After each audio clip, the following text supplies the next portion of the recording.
रोक रोक न्यूज पहा आता नव्या रूपात। दिल वही सोच नहीं। संपादक मकरंद साठे।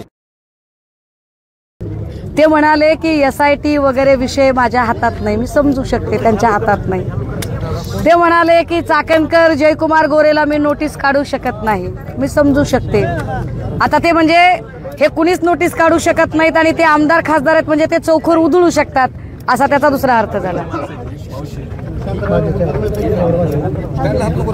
ज्या अर्थी ते चौखर उधळू शकतात ते आमदार खासदार आहेत म्हणून आणि त्यांना कुणीच नोटीस काढू शकत नाही।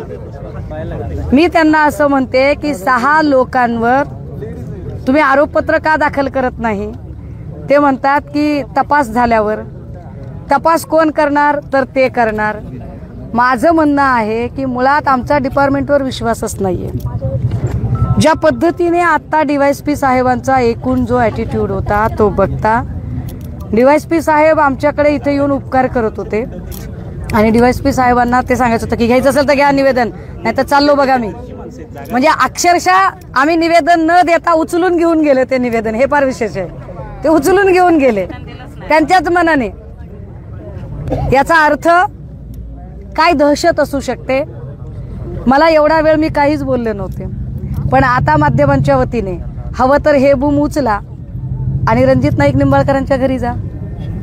ते असं म्हणाले की 6 वाजता मी उत्तर सभा देणार आहे।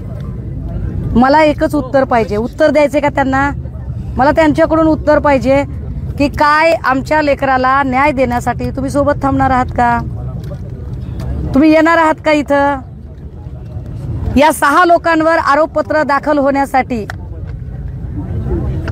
खासदार रणजित नाईक निंबाळकर, माजी खासदार रणजित नाईक निंबाळकर, माजी खासदार रामराजे निंबाळकर, हे सगळेच लोकांनी यावं, एकाने नाही सगळ्यांनीच इथे यावं।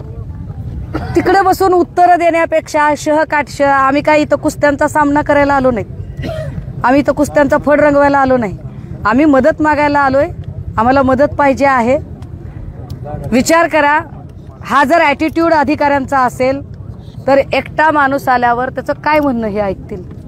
जर त्यांना असं वाटतंय की लोक थांबतील आणि निघून जातील तर माझी लोकांना सुद्धा अडवणूक नाही।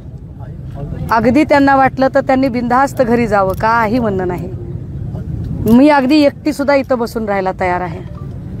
पण जर त्यांना उत्तरच द्यायची नसतील आणि या सगळ्यांमध्ये तिकडे खुर्च्या मांडण्यापेक्षा इथं आमच्या शेजारी या आणि एका लेकीच्या न्यायाचा लढा आहे, तो लढा लढण्यासाठी इकडे थांबा आणि ही 6 नावं कधी आरोपपत्रात येणार आहेत याचं उत्तर आम्हाला द्या।